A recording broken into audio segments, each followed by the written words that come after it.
আলহামদুলিল্লাহ আমার ধান কাটা শুরু করলাম। আসসালামু আলাইকুম, আমি মোহাম্মদ ইসমাইল হোসেন।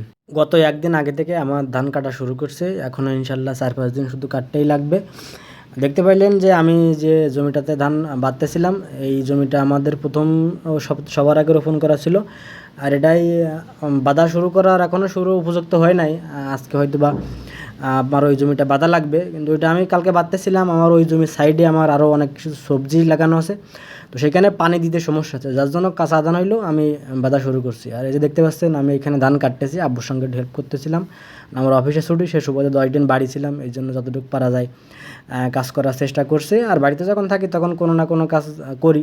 যত ধানের কাজ আমার, বিশেষ করে ধান কাটাটা একদমই অপছন্দের কাজ, কারণ এটা প্রচুর মুখে বাড়ি লাগতো ছোটোবেলায়, বা যেখানে লাগে সেখানে কেটে যেত। তবে আমার ধান বাঁধতে খুব ভালো লাগে, আর আমি অনেক ভালো পারিও, যেহেতু সব কাজই পারি আলহামদুলিল্লাহ। হয়তো বা গ্রামে যারা কাজ করে তাদের ভিতরে কী বলবো, 100 জনের ভিতরে যে 10 জন ভালো কাজ করতে পারে, তো ওই 10 জনের ভিতরে কম্পিটিশন করলে ইনশাল্লাহ হয়তো বা প্রথম 10 জনের ভিতরে থাকবো, এতটা যতটুকু পারি আর কি। এমনকি আমার আব্বু আমার সাথে পারবে না কাজ করে, বিশেষ করে ভারী কাজ যেগুলো আছে, কারণ ছোটোবেলা থেকে আমরা এগুলোর সাথে অভ্যস্ত। আর শক্তি থাকলে কৃষি কাজ করা যায়।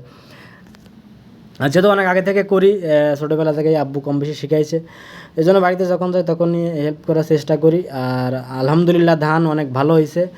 এমনকি আমি কয়েকদিন আগে একটা ভিডিও দিছিলাম আপনাদের, যে আমার বিঘা প্রতি প্রায় 25 থেকে 28 মণ 28 ধান হবে, তো এটা অনেকে বিশ্বাসই করতে চাননি। তবে এটা আসলে আপনারা বিশ্বাস না করারও একটা যুক্তি আছে, যেটা আবহাওয়ার কারণে বা মাটির কারণে সব অঞ্চলে সব কিছু যে ভালো হয় বিষয়টা এরকম না।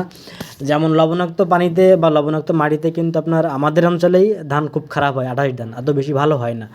আমার জমিগুলো এমন জায়গায় যেখানে টোটালি কোনো লবণাক্ত নেই, তো যার জন্য আলহামদুলিল্লাহ আমার ধানটা অনেক ভালো হয়। আপনার 25 মণের নিচে কোনোভাবেই আমি তো দেখি নাই আমার বয়সে। হ্যাঁ, কিন্তু 2 বছর আগে একবার মায়ের খেয়েছিলাম, সেটা হচ্ছে ভাইরাসের কারণে। তবে আমাদের আলহামদুলিল্লাহ অনেক ভালো ধান হয়। এখন আপনাদের যে অঞ্চলে হয়তো বা একটু কম হয়, সে অঞ্চলে হয়তো আপনাদের পরিচর্যার ঘাটতি আছে, তাছাড়া মাটি বা আবহাওয়ার কারণে হয়তো বা কম হতে পারে। তাছাড়া আপনার 28 ধান 25 মণ নর্মালি হয় আর কি, একটু ভালো হলে 28 ধান 25 মণ হয়। এতে সন্দেহ থাকার কিছু নেই, কারণ এটাই মিথ্যে কথা বলার কিছু নেই। কারণ এখানে আমি অন্য কারোর প্রজেক্টে যাই নাই যে আপনার মিথ্যে কথা বলবো বা এরকম কিছু। এটা আমার প্রজেক্ট, তো এগুলা আমি এটা ছোটোবেলা থেকে দেখতেছি। শুধু এখান থেকে আমার বয়স হয়তো 25 বছর, তো 5 বছর বয়স থেকে আমি এগুলো কম বেশি বুঝি আর কি।